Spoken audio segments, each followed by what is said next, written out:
The Islamic campus like comment share করুন, subscribe করুন। আসসালামু আলাইকুম ওয়া রাহমাতুল্লাহি ওয়া বারাকাতুহু। আমার ক্ষেত্রে কিছু নিয়মাবলী রয়েছে।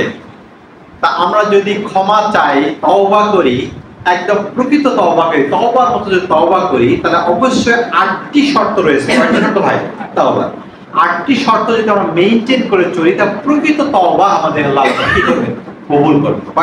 কি করবে? কবুল করবে। কয়টা নিয়ম কানুন?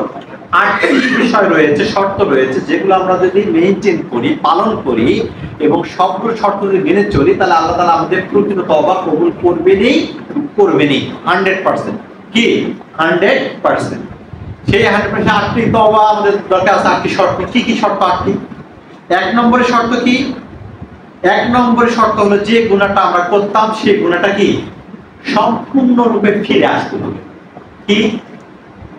সেই গুনাহ থেকে কি ফিরে আসতে হবে। আপনি যদি রেগুলার অন্যায় কাজ করেন, সেই অন্যায় কাজ থেকে ফিরে আসতে হবে। যদি আপনি রেগুলার কি করেন, নেশা করেন, নেশা থেকে ফিরে আসতে হবে। যদি রেগুলার আপনি অন্যায় করতেই থাকেন, এমন কি মনে করেন ওজনে কম দেন, তাহলে আপনি ফিরে আসতে হবে। যদি কাউকে ঠকান, সেটা ফিরে আসতে হবে। কারোর বাসায় যদি আমরা কি অন্যায় ভাবে কোনো কিছু নিয়ে আত্মসাৎ করি, সেটা কি করতে হবে? ফিরে আসতে হবে। এটা যদি আপনি ফিরে আসেন, এটা 1 নম্বর শর্ত। গুনাহ থেকে ফিরে আসা 1 নম্বর শর্ত। কি? গুনাহ থেকে ফিরে আসা 1 নম্বর শর্ত। 2 নম্বর শর্ত কি? অনুতপ্ত হওয়া, লজ্জিত হওয়া। হায় হায়, আমি এই নিকৃষ্ট গুনাহ করেছি, আমি এই সিগারেট, বিড়ি, পান, সুপারি বা এই ধরনের গুনাহগুলো, যে ধরনের গুনাহগুলো, আমি এই মদ, জুয়া, নেশা, আমি এই ধরনের জিনিসগুলো খেয়েছি, যেগুলো কোনো শরীরে উপকার করেনি, বরং ক্ষতি করেছে। আমি যদি সেই টাকা খরচ করে ডিম এবং দুধ খাইতাম, সুস্থ থাকতাম, আর আমি কারো ক্ষতি করতাম না, বরং আমি এই অনুতপ্ত যদি হয়, তাহলে এটা আল্লাহ তাআলা কি করবে? লজ্জিত যদি হয়, আল্লাহ তাআলা কবুল করবে। 1 নম্বর কি? গুনাহ থেকে ফিরে আসা। 2 নম্বর কি? অনুতপ্ত ও লজ্জিত হওয়া। আরো কয়টা আছে? 6টা। আর কয়টা রয়েছে? 6টা। 3 নম্বর কি? 3 নম্বর হলো শুকরিয়া জ্ঞাপন করা। লাইন শাকারতুম লা আযীদান্নাকুম ওয়া লাইন কাফারতুম ইন্না আযাবি লাশাদীদ। যদি শুকরিয়া আদায় করো, তাহলে আমি নিয়ামত আরো বৃদ্ধি করে দেব। আর শুকরিয়া যদি তুমি আদায় না করো, তাহলে তোমাকে আমি শক্ত করে ধরবো, মস্ত বড় শাস্তি দেব, আর নিয়ামত ছিনিয়ে নেব। কে বলতেছেন? আল্লাহ তাআলা বলতেছেন। পরের আয়াত। তাহলে শুকরিয়া কি? আমি যে গুনাহ থেকে ফিরে এসেছি, আলহামদুলিল্লাহ, শুকরিয়া আলহামদুলিল্লাহ। আর আমি গুনাহ করব না, শুকরিয়া। আমার দ্বারা গুনাহ হবে না, শুকরিয়া জ্ঞাপন করি। এই 3 নম্বর শর্ত যদি সে পালন করে, প্রকৃত তওবা। প্রকৃত কি? তওবা। আরো কি তওবা রয়েছে? আরো কি? 3 নম্বর। 4 নম্বর হলো কি? 4 নম্বর হলো শপথ করা, যে আমি প্রতিজ্ঞা করতেছি যে আর ভবিষ্যতে আমি আর কোনোদিন এই গুনাহ করব না। আমি কসম করে বলতেছি, ওয়াল্লাহি, আমি আর এই গুনাহ কখনোই করব না।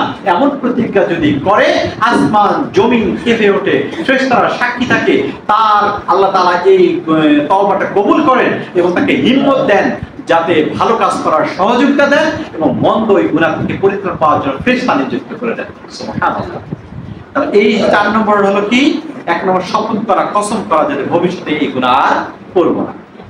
তারপরে কি? 5 নম্বর কি? যদি কারো আপনি আত্মসাৎ করেন, গরু চুরি করেন, তাহলে এই গরুটা আপনার বাসায় আসেন, আর আপনি তওবা করলেন, সেই হকটা আপনি ফেরত দিলেন না, সেই গরুটা আপনি ফেরত দিলেন না। তওবা, প্রকৃত তওবা হলো আপনি কারো জমি কি আত্মসাৎ করেছেন, কারো বাড়ি দখল করে নিয়েছেন, দোকানপাট দখল করে নিয়েছেন, কারো খাতা দখল করে নিয়েছেন, সেটাকে ফিরিয়ে দেওয়া। কি?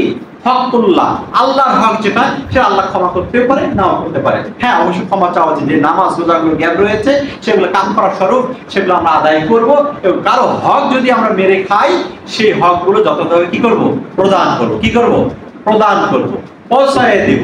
তাহলে এটা প্রকৃত তওবা হবে। এটা হলো 5 নম্বর। 6 নম্বর কি? মানে কাকুতি মিনতি করা। এই কাজটা করেছি, এত নগণ্য জঘন্য, আমি এই জেনা, ব্যভিচার বা খারাপ কাজ করেছি, আস্তাগফিরুল্লাহ, আস্তাগফিরুল্লাহ, যেটা আমার হক ছিল না, অন্যের হক, সেই অন্যের হকটা নষ্ট করে ফেলেছি। কাকুতি মিনতি করা, ক্ষমা চাওয়া এবং দোয়া করা, আল্লাহ আমি এই থেকে রব্বানা জালামনা আনফুসানা ওয়া ইল্লাম তাগফির লানা ওয়া তারহামনা লানাকুনান্না মিনাল খাসিরিন। আদম আলাইহিস সালাম বলেছেন আমি আমার দেহের প্রতি, আমি নফস এবং রূহের প্রতি কি করেছি, জুলুম করেছি, আমাকে ক্ষমা করে দাও, আমাকে মাফ করে দাও আল্লাহ, তুমি যদি মাফ না করো আমি কার কাছে যাবো, তুমি আমাকে ক্ষমা করে দাও, আমি হলো দুনিয়াতে কল্যাণ চাই। কি বলেছিল আদম আলাইহিস সালাম বলেছিল। তাহলে এরকম কাকুতি মিনতি করা এবং দোয়া করা, এটা হলো কি 6 নম্বর শর্ত। 7 নম্বর শর্ত কি, সব সময় মৃত্যু এবং কখন তাওবাটা কখন করতে হয়, সব সময় তাওবা করতে হয়। রাসূলুল্লাহ 70 থেকে 100 বার কমপক্ষে তাওবা করতেন এবং কি মৃত্যুর পূর্বে তাওবা করা, কিয়ামতে যখন কিয়ামত সংগঠিত হবে তার পূর্বে তাওবা করা, এগুলো ক্ষেত্রে এগুলো বৈশিষ্ট্য বজায় রাখা, এটা হলো তাওবার একটা হক, এটা হলো তাওবার একটা অধিকার। এটা হলো 7 নম্বর অধিকার। আর 8 নম্বর অধিকার, ভাই আপনি যদি এলাকার বিখ্যাত চোর যদি হন আর আপনি তওবা করলেন, প্রকৃত আল্লাহর কাছে ক্ষমা চাইলেনই, ঠিক আল্লাহ আপনাকে ক্ষমা করে দিল, আপনি ইবাদত করতেছেন, কিন্তু এলাকার ব্যক্তি আপনাকে কি বলবে, অমুক বিখ্যাত কুখ্যাত কীর্তি সন্ত্রাসী যাচ্ছে, বলবে না? বলবে কেন? আল্লাহর কাছে প্রিয়, কিন্তু এলাকার লোক কি বলবে? কি বলবে? চোর বলবে। তাহলে আপনার তওবার এটা উদ্দেশ্য যে ভাই আমি চুরি করেছি, সব মাল সম্পদ দিয়েছি, আর তোমরা চুরি করবে না, চুরি করা মহাপাপ, চুরি করে আমি অনুতপ্ত হয়েছি, আমি আর চুরি করি না, তোমরা আর করবে না। চুরি না করার ব্যাপারে দাওয়াত দিবে, চুরি করলে কি কি গুনাহ হয় সেই বিষয়কে দাওয়াত দিবে। সেই ভালো কাজে দাওয়াত যদি দেয় তার দ্বারা তো সংগঠিত হবে না, তার দ্বারা কোনো সমাজে উপকার হবে, বলবে যে ওই তো বিখ্যাত চোর ছিল, সে এখন বিখ্যাত কি আল্লাহর ওলি হয়েছেন, ভালো ব্যক্তি হয়েছেন। অতএব সৎ আমল বিল মারুফ ওয়া নাহি আনিল মুনকার, সৎ কাজে আদেশ দেওয়া এবং অসৎ কাজে কি নিষেধ করা, এটাও একটা বড় হক। এটা তাহলে 8টার যে তওবা, যে 8টি পুরোপুরি হক রয়েছে, সেই 8টি হক আমরা যথাযথ কি আদায় করব। 1 নম্বর হক হলো কি গুনাহ থেকে পরিত্রাণ নিব এবং 2 নম্বরে অনুতপ্ত এবং লজ্জিত হব, 3 নম্বর শুকরিয়া জ্ঞাপন করব, 4 নম্বর শপথ করব যাতে ভবিষ্যতে এই খারাপ কাজ আর করব না, 5 নম্বর হলো হকুল্লাহ এবং হকুল ইবাদ যথাযথভাবে আদায় করে দেব, 6 নম্বর হলো কাকুতি মিনতি করে ক্ষমা করবে, আল্লাহর কাছে দোয়া করব, 7 নম্বর হলো কি সব সময় মৃত্যুর পূর্বে কিয়ামতের পরে অবশ্যই তাওবা করব, তাওবার অভ্যাসটা জারি রাখবো, এবং 8 নম্বর হলো অবশ্যই আমল বিল মারুফ ওয়া নাহি আনিল মুনকার, সৎ কাজে আদেশ দেব এবং অসৎ কাজে কি নিষেধ করব। আল্লাহ তাআলা আমার বিগত গুনাহ মাফ করে দিয়ে আমাদের প্রকৃত বান্দা হিসেবে আমাদের কবুল করবে এবং প্রকৃত তওবা হিসেবে আল্লাহ তাআলা গ্রহণ করবে। আল্লাহ তাআলা আমাদের এই অনুযায়ী প্রকৃত তওবা করার তৌফিক দান করুন, আমিন। সবাই বলে আস্তাগফিরুল্লাহ, আস্তাগফিরুল্লাহ রব্বি মিন কুল্লি যানবি ওয়া আতুবু ইলাইহি। আমরা বলি